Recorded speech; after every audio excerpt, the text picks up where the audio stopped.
司令塔を失い孤立した指示待ちモンスターなんだ。恐れる相手じゃない。 Hai, balik lagi di LWPP Plot. Kali ini kita akan melanjutkan perjalanan Shang-Raku bermain game Shangri-La Frontier episode ke-7. Wibu. Episode 7 dibuka dengan menampilkan flashback Reiseiga ketika pertama kali bertemu dengan Hizutome. Reiseiga awalnya tidak mengenal Hizutome sama sekali. Dia sering melihat Hizutome sedang membicarakan game-game sampah yang dia mainkan. Apalagi Hizutome sangat sering tersenyum. Itu yang membuat Rei menjadi penasaran dan pelan-pelan mulai naksir. Cie. Kembali ke masa sekarang di dalam game Shangri-La Frontier, melanjutkan pertarungan Sanraku dan yang lain melawan klan Ashura Kai. Termasuk kedatangan Psyger Zero yang membantu Sanraku ketika melawan 4 player Ashura Kai. Sanraku masih meragukan apakah Psyger Zero tulus membantu atau juga dia mengincar informasi tentang skenario unik. Di sisi lain, pertarungan Animalia dan Arthur memasuki babak baru di mana Animalia bersiap mengeluarkan senjata rahasia. Ternyata senjata itu adalah sihir bunuh diri bersama lawan, di mana itu akan membunuh si pengguna dan lawan. Mendengar itu, Arthur menjadi panik karena boneka jerami karma sudah ia pakai sebelumnya. Kali ini dia tidak punya item untuk mengcounter sihir lagi dan sihir bunuh diri pun diaktifkan. Arthur dan Animalia pun sama-sama tewas. Semua player terkejut melihat itu. Sanraku lantas memanfaatkan kesempatan ini untuk kabur. Sanraku lantas memanjat tubuh Psyger Zero. Sanraku melompat. Sanraku langsung berlari ke kota Titrema.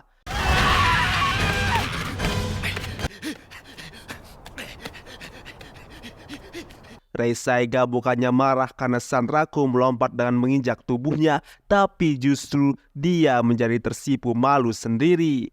Player Ashura Kai mencoba menyerang Psyger Zero karena mereka pikir Psyger Zero sedang lengah. Tapi tetap saja Psyger Zero bisa membasmi mereka dengan mudah.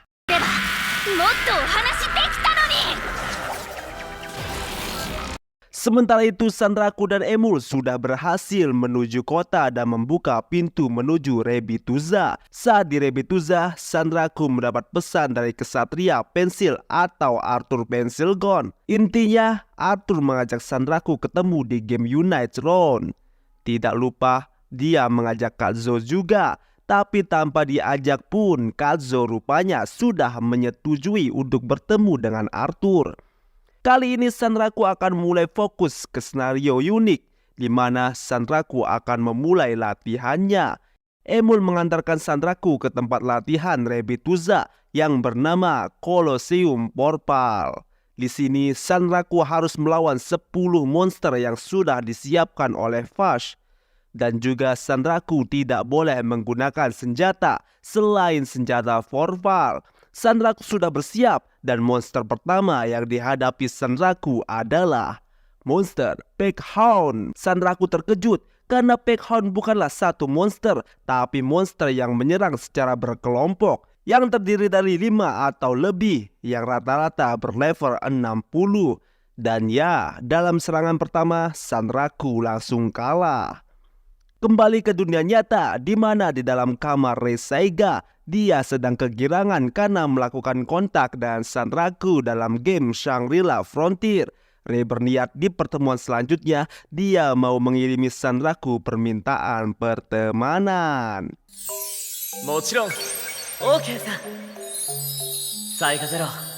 Kembali ke latihan Sanraku melawan sekelompok Peckhound, bahkan sudah mencapai percobaan ke-7.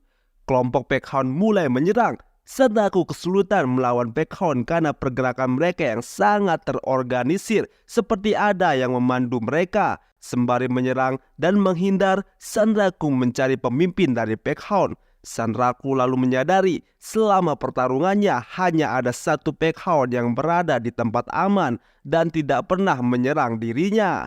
Sanraku yakin dia adalah pemimpinnya. Sanraku langsung menyerang dengan Spiral 8 dan seperti dugaan Sanraku, setelah Sanraku menyerang, pergerakan dari kelompok Pekhound menjadi kacau. Sanraku pun berhasil menang di percobaan ke-7. Monster kedua siap dihadapi Sanraku. Emul bilang kali ini adalah monster tunggal, bukan kelompok. Tapi setelah dilihat, monsternya memang satu, tapi berkepala banyak, yaitu seekor beruang yang mempunyai tentakel kepala ular yang bernama Parasit Tentacle. Dengan mudah Sanraku berhasil mengalahkan monster kedua dalam percobaan ke-4 karena terlalu mudah tertebak kelemahannya. Lalu berlanjut ke monster ketiga, yaitu Goblin Berserker. Bisa dikalahkan dalam percobaan kedua. Monster keempat, Dinobor, kalah dalam percobaan pertama. Monster kelima, Toxic Eagle, kalah dalam percobaan ke-112 kali. Yap, sepertinya susah sekali untuk Sanraku mengalahkannya. Musuh ke-6, Armor Larva. Musuh ke-7, Execute Panther. Musuh ke-8, Twin Head Tiger. Musuh ke-9, Beta Unit Golem S2. Semuanya dikalahkan oleh Sanraku. Tersisa monster terakhir atau monster ke-10. Level Sanraku naik menjadi 30, hanya naik 2 level dari sebelumnya. Ini karena kalung jiwa verbal yang dikenakan Sanraku. Tiba-tiba Fast datang membawa monster terakhir yang ditangkap sendiri oleh Fast. Monster itu pun dilempar ke dalam arena dan pengikatnya dilepaskan. Monster itu bernama Aberrant Wood Mage, yaitu penyihir manusia yang menyatu dengan pohon.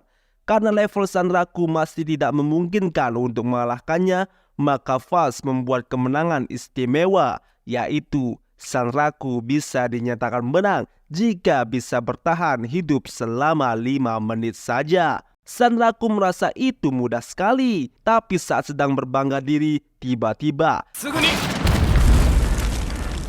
sebuah serangan dari monster ke-10 hampir mengenai Sanraku. Serangan yang mirip akar pohon. Rupanya monster ke-10 tidak selemah itu. Bahkan bertahan 5 menit itu adalah sesuatu yang sulit.